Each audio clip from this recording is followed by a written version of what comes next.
Alejandra Ancheita's work is very representative of the human rights struggle in Mexico. She works on key issues in the country like business and human rights and migrants' rights.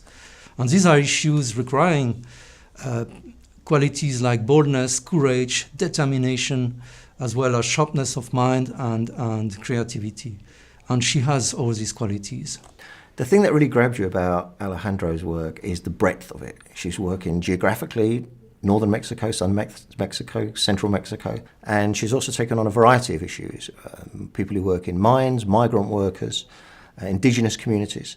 The way she brings communities together in collectives for mutual support and also to advance collective bargaining, for instance, the way that she challenges transnational corporations in the courts and through the use of the collective, and the coalition she makes within the country and abroad are all magnificent ways of using the system in order to protect and promote human rights. Especially on the field of business and human rights and making business accountable.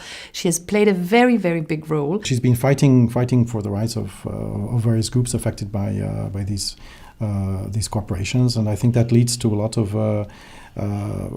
of danger for her. She's faced threats, she's faced harassment, and yet she's persisted in the defence of human rights. The Mexican government can appear to be and is fairly progressive sometimes in terms of the international human rights world, and yet it remains one of the most difficult and one of the most dangerous places for people doing human rights work within the country.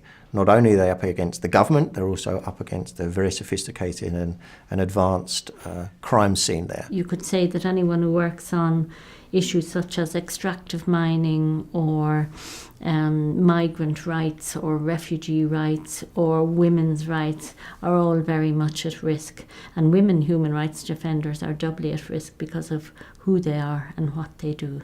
When you look at the statistics, human rights offenders in Mexico are probably amongst the most threatened from attacks, murder, killing, disappearance.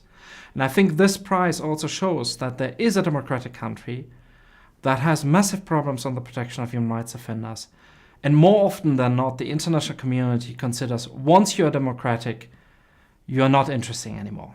There is a national protection mechanism in place in Mexico, which was wanted, but it doesn't have the resources it needs. And hopefully her nomination for this award will show that people within that mechanism need more support, need more protection, and this should highlight that for her and for other human rights defenders within the mechanism.